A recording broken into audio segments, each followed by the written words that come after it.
Overall Aviv choose ചെയ്തത് നല്ലൊരു തീരുമാനമാണ്. അപ്പോൾ അതുകൂടാതെ എടുത്ത് പറയേണ്ടതാണ് ഇവിടുത്തെ ഇവൻറ്റ്സ്, പ്രോഗ്രാംസ്. ഡിഗ്രി കഴിഞ്ഞപ്പോൾ ഏത് കോഴ്സ് എടുക്കണം, അതൊരു ഫ്യൂച്ചറിസ്റ്റിക് കോഴ്സ് തന്നെ ആയിരിക്കണം ഉണ്ടായിരുന്നു. അങ്ങനെയാണ് നമ്മൾ സെർച്ച് ചെയ്തത് അവീവ് ഡിജിറ്റലിൽ നമുക്ക് കിട്ടുന്നത്.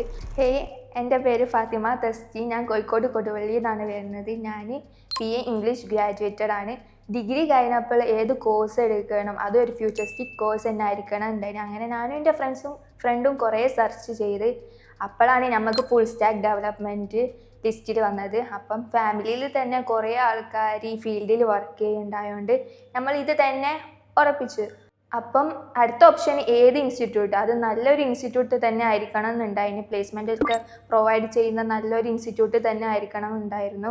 അങ്ങനെയാണ് നമ്മൾ സെർച്ച് ചെയ്തത് അവീവ് ഡിജിറ്റലിൽ നമുക്ക് കിട്ടുന്നത്. അവീവ് ഡിജിറ്റൽ അന്വേഷിച്ചപ്പോൾ എല്ലാം കൊണ്ടും നമുക്ക് ഓക്കെയാണ്. ഇവിടെ ആംബിയൻസ് ആയിക്കോട്ടെ, പഠിപ്പിക്കുന്നതായിക്കോട്ടെ, മെൻറ്റേഴ്സ് ആയിക്കോട്ടെ, എല്ലാം കൊണ്ടും നമുക്ക് ഓക്കെ ആയി. പിന്നെ അതുകൂടാതെ പ്രൊജക്റ്റിനെ പറ്റി പറയുകയാണെങ്കിൽ ഞങ്ങൾ കുറേ മെയിൻ പ്രൊജക്റ്റൊക്കെ ചെയ്തിട്ടുണ്ട്. ഞങ്ങളെ മെൻറ്റർ നിഷാൻ സാറിൻ്റെ റിവ്യൂ ഉണ്ടാവാറുണ്ട്. അത് ഞങ്ങളെ നല്ല ഹെൽപ്ഫുൾ ചെയ്ത്. അതുകൂടാതെ നമുക്ക് അക്കോഡസിത്തെ സാർമാർ കുറേ റിവ്യൂ എടുത്ത് തന്നിട്ടുണ്ട്. അതൊക്കെ ഞങ്ങളെ പ്രൊജക്റ്റിനെ ബെറ്റർ ആക്കാൻ സഹായിച്ചിട്ടുണ്ട്. സോ അതുകൂടാതെ എടുത്ത് പറയേണ്ടതാണ് ഇവിടുത്തെ ഇവൻറ്റ്സ്, പ്രോഗ്രാംസ്. അത് നമുക്ക് അറ്റൻഡ് ചെയ്യാനും എൻജോയ് ചെയ്യാനും പറ്റി. സോ ഇപ്പോൾ ഞങ്ങളെ പ്രൊജക്റ്റ് ഓൾമോസ്റ്റ് കഴിയാറായി. ക്ലാസ്സൊക്കെ കഴിഞ്ഞു. ഇനി നമുക്ക് ഒരു പ്രസൻറ്റേഷൻ കൂടിയാണുള്ളത്. പ്രസൻറ്റേഷൻ കഴിഞ്ഞാൽ ഞങ്ങൾ നേരെ ഇൻറ്റേൺഷിപ്പിലേക്കാണ് കയറുക. അത് അക്കോഡസിലാണ് ഞങ്ങൾ ഇൻറ്റേൺഷിപ്പ് ചെയ്യുന്നത്. എക്സൈറ്റഡ് ആണ്.